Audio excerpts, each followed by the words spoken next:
Saudações, eu sou o Android. Nesse vídeo eu vou fazer as séries polêmicas. Lembrando que a playlist vai estar na descrição. Chega de enrolação e vamos lá. Vila Sésamo. Vale citar 3 polêmicas. A primeira e mais antiga foi diversidade étnica, pois na época ele foi um dos poucos programas a ter diversidade étnica, mostrando crianças brancas brincando com crianças negras, o que foi muito mal visto na época, pois estamos falando de anos 60 e o racismo corria solto, mas hoje em dia está datada essa polêmica.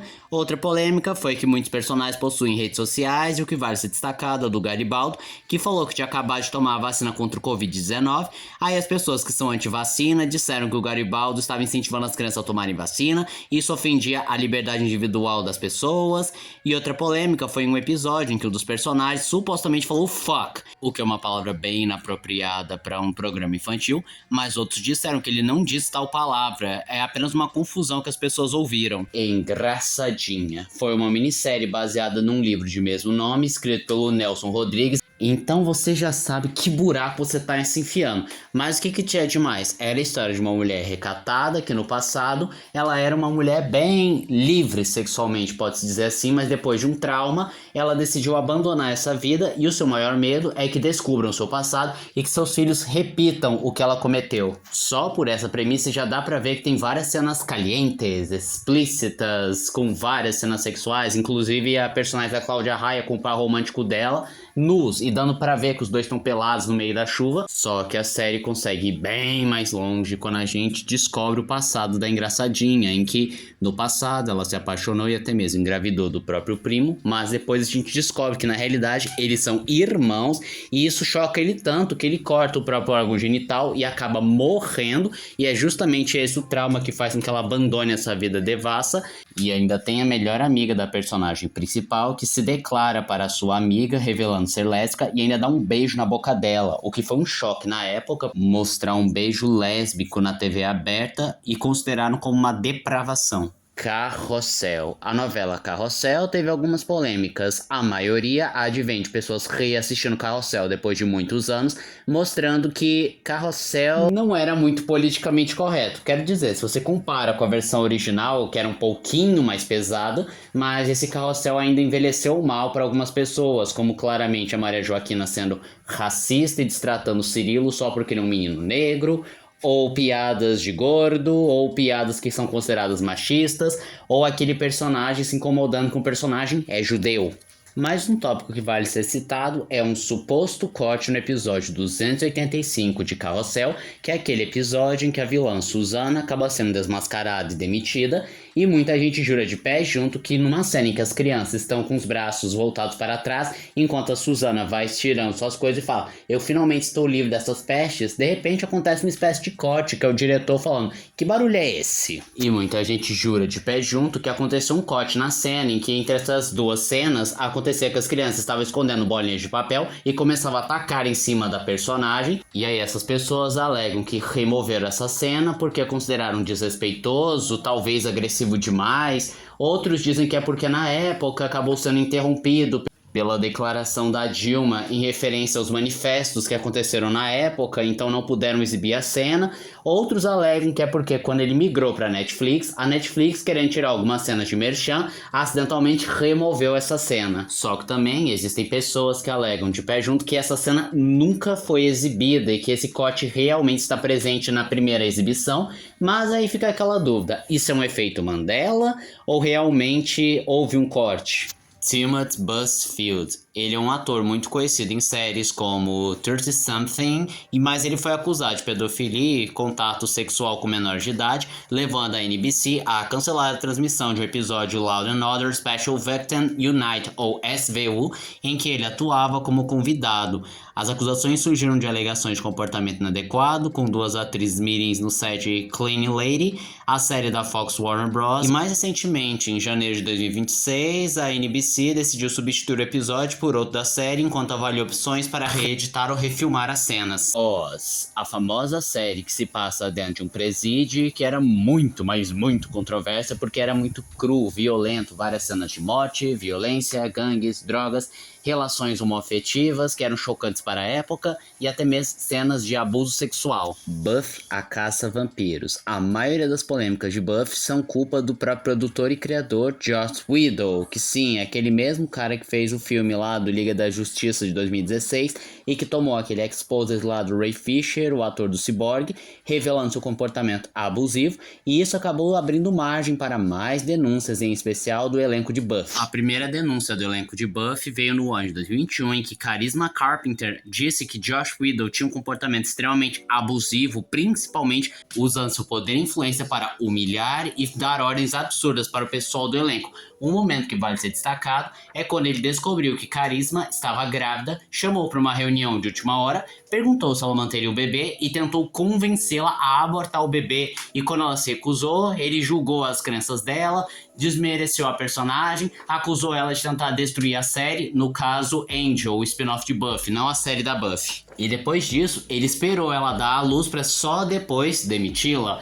Outra pessoa que acabou revelando tudo foi a Neil Scovell, a escritora e criadora de Sabrina, que no seu livro de memórias revelou que no ano de 1998, em que ela estava grávida, vale ser citado, ela tentou um cargo de roteirista na série da Buffy, só que o Josh, ele não só recusou, como julgou ela, dizendo que ela estava muito gorda, que ela precisava de uma lona para cobrir a barriga, e também tiveram outros atores, como por exemplo o José Molina, a Amber Benson e o Nicholas Brandon, que revelaram que ele era casualmente cruel, ou seja, ele tinha prazer em ser babaca e fazer todos chorarem. Além de mais uma vez dizer que os bastidores eram bem tóxicos, inclusive muitos sofreram danos psicológicos prolongados que até hoje não foram regenerados. E a Sarah Michelle Gellar, que faz o papel da Buffy, revelou que não tinha problema em ser associada com a série da Buffy, mas não gostaria de ser associada a Joss Whedon. Só que o caso mais peculiar de Buffy é a personagem da Michelle Craxton-Bag. Desculpe se eu falei sobre o nome dela errado, eu realmente não sei falar.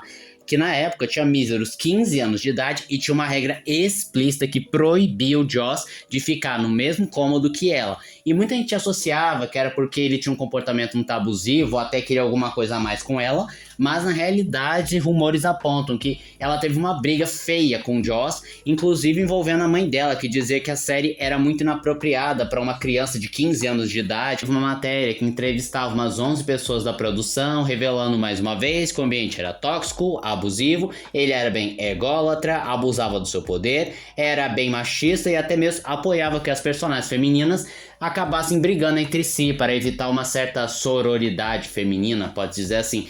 Também revelaram que ele traía a esposa com várias garotas do elenco, dizendo: eu estava repleto de mulheres jovens e era injusto eu, com tamanho poder e influência, não poder aproveitar. Outra denúncia que os atores fizeram é que as gravações eram muito pesadas, principalmente para Buffy e pro Angel, com vários momentos que eles gravaram mais de 21 horas. E quando o Joss foi confrontado, ele negou absolutamente tudo, com exceção da traição, e ele no máximo disse: eu admito que eu poderia ter reagido um pouco melhor em certas situações, admito que me passei, mas de resto não foi o suficiente para limpar a barra dele. Tremembé, a série do presídio de Tremembé, que tem como personagens principais a Susana Van Richthofen, a Elise Matsunaga, o casal Nardoni, e que além de ser muito criticada pela sua qualidade, também foi muito criticada por romantizar e até mesmo tentar amenizar os crimes, sendo um exemplo nítido a da Elise Matsunaga, que mais uma vez tenta emplacar aquela narrativa de que ela era uma vítima, ela apenas estava se defendendo, ela vivia um casal abusivo. Ou a personagem Sandrão, que praticamente não comentam sobre o crime ou passa muito assim rápido porque tá mais interessado no triângulo amoroso entre a Richthofen e a Matsunaga. E alguns tentaram até pagar um moralismo falando: mas quando é criminoso gringo todo mundo bate palma, mas agora que é brasileiro não, que síndrome de vira-lata é esse? Sendo que algumas pessoas disseram que o problema é exatamente essa romantização e até relativização dos crimes. David Harbour, no ano de 2025, a Millie Bobby Brown, sua colega de série de Stranger Things, acusou o ator de supostamente assédio sexual. além de assédio moral, intimidação. Antes das gravações da quinta temporada, como dito no Daily Mail, os criadores da série comentaram o caso, mas a Netflix não divulgou os resultados das investigações. Apesar disso, os dois foram vistos juntos em eventos promocionais. Outra polêmica envolve o divórcio dele com a Lily Allen, e o término do casamento aconteceu no ano de 2025, ganhando destaque pelo álbum Wet and Girl, onde ela expõe as traições, relacionamento aberto, uso de apps de namoro e uma suposta amante. Allen descreveu o desgaste emocional e manipulação na relação. Outra controvérsia que vale ser citado é que Harbour abandonou um filme com Pedro Pascal e Olivia Wilde em janeiro de 2026, possivelmente devido à pressão da imprensa sobre essas polêmicas. Ele também reclamou publicamente de trabalho com um cachorro no set Stranger Things, reacendendo críticas sobre seu comportamento. E alguns especulam que, na realidade, ele foi vítima de uma falsa acusação de assédio. Piada homofóbica em Chapolin, Colorado. Naquele episódio da Aldeia Perdida, o Chapolin acaba falando que o Batman não vai poder ajudar porque ele está de lua de mel com o Robin, só que considerar essa piada extremamente homofóbica e chegar a redublar dizendo que o Batman não poderia porque furou o pneu do Batmóvel. Mas o Multishow chegou a dublar essa piada da lua de mel, só que gerou algumas reclamações e removeram. Algo bem semelhante aconteceu em um episódio em que o Chaves e o Kiko acham que o Seu Madruga e o professor Girafales se tornaram um casal homoafetivo, e eles parecem reagir com nojo, medo, repulsa, o que também não envelheceu bem. Outro episódio controverso de Chapolin Colorado é aquele episódio em que um soldado do exército americano na época da Guerra de Secessão não quer morrer na guerra e ele decide se vestir de negro para não ser executado por deserção. E aí então muita gente considerou meio bizarro o fato do X-Pirito estar pintado de preto fazendo blackface, apesar do contexto ser completamente satírico, tirando sarro do racismo e principalmente a prática do blackface, mas mesmo com esse contexto, esse episódio não pegou nem um pouco bem, tanto pelo X-Pirito fazendo blackface, quanto pelo sotaque carregado extremamente racista, do tipo Mama, love mama, nena wada. Roberto Gomes Bolaños, ou X-Pirito, o famoso criador de Chaves e Chapolin, que também teve muitas controvérsias tanto em outras séries como também em sua vida, como por exemplo 11 episódios de suas produções foram banidas, como por exemplo um episódio que o Chapolin enfrentava Adolf Hitler e o próprio Bolaños interpretava o ditador nazista, e mesmo mostrando o Hitler como uma pessoa horrível, o vilão da humanidade, e que o Chapolin deve tentar a todo custo derrotá-lo, não pegou nem um pouco bem, porque nazismo é aquela coisa, fale bem ou fale mal, é um tópico extremamente polêmico. Outra coisa peculiar é que em um episódio que tem o Dr. Chapatini, ele diz que namora duas meninas menores de idade, uma tendo 12, a outra tendo 14, claramente dando sinais de que ele é um pedófilo, só que isso não é tratado como algo preocupante e criminoso, na realidade é tratado apenas como uma piada e até algo banal do cotidiano. E ele também foi acusado de ser um adorador de Hitler, não só por conta desse episódio do Chapolin contra o Adolf Hitler, como também aquele clássico episódio do futebol que tem uma pichação da suástica nazista no muro, ou melhor, supostamente é a suástica nazista.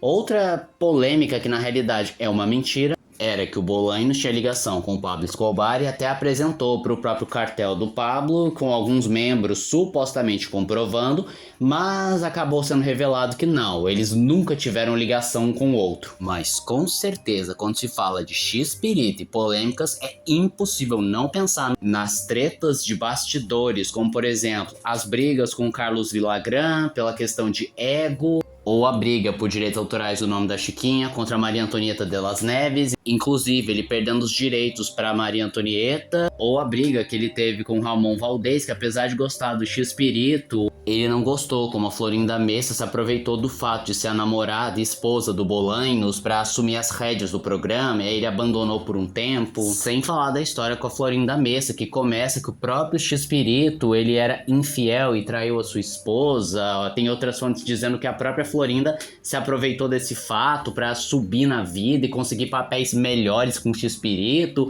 Enfim, é uma história bem complicada. Inclusive, Algumas fontes apontam que muitas das tretas que o Bolanhos teve foi culpa da interferência da Florinda e não do próprio X-Pirito. A Casa Dragão. Houveram várias polêmicas sobre essa sequência de Game of Thrones, como por exemplo a Whoopi Goldberg criticando fãs supostamente racistas por se incomodarem com personagens negros, sendo que é fortemente inspirado na Europa medieval, o que tinha uma baixa miscigenação e com certeza tinha poucos negros, mas aí diz, é só uma ficção, desde quando você se incomoda com personagens negros? Ou uma cena que a produção esqueceu de aplicar o efeito chroma key na mão do ator, porque o personagem dele falta alguns dedos, mas acabou aparecendo com os dedos normais, ou apareceu um copo de café na cena. Mas com certeza uma que deu bastante polêmica foi uma cena que uma menina de 12 anos é prometida a casamento para um homem mais velho.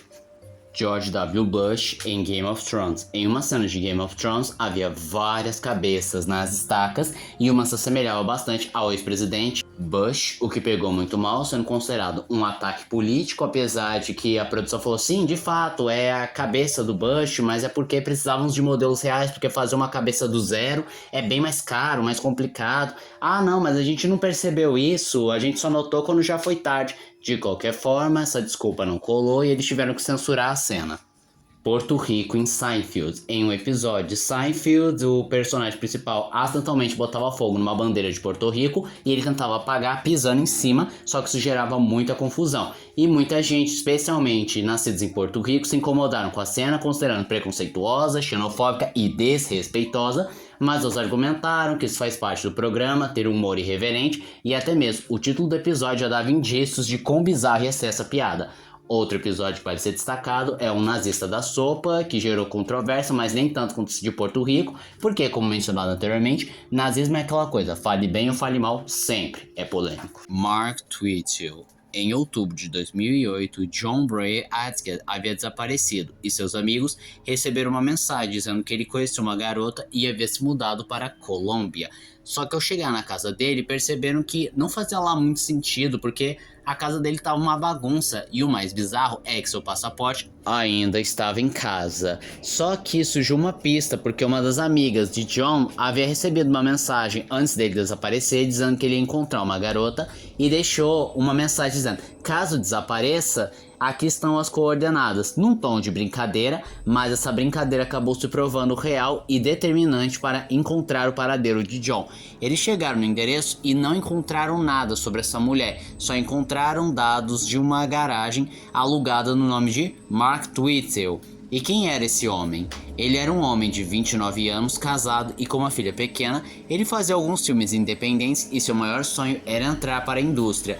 E ele estava planejando fazer um filme de terror, e para conseguir escrever seu roteiro, ele se inspirou na sua série favorita, Dexter, com qual ele era tão viciado que inclusive ele se via no personagem, e ele escreveu um título chamado SK Confessions, algo como Confissões de um Serial Killer, que foi justamente o que o condenou para a polícia, visto que o roteiro era idêntico a um crime que aconteceu com Gilly Stattro, que também era um homem que conheceu o Mark achando que era uma garota no site, só que diferente de John, ele conseguiu escapar espancando o criminoso e fugindo de seu agressor. Só que ele passou anos em silêncio porque ele temia ser julgado, porque era vergonhoso demais ele ter sido enganado num site de relacionamento, achando que estava se encontrando com uma mulher, mas na realidade ele foi atraído para uma armadilha. Mas só quando a polícia começou a investigar o caso de Mark, ele teve coragem para revelar o passado, e as descrições bateram perfeitamente com o roteiro de Mark,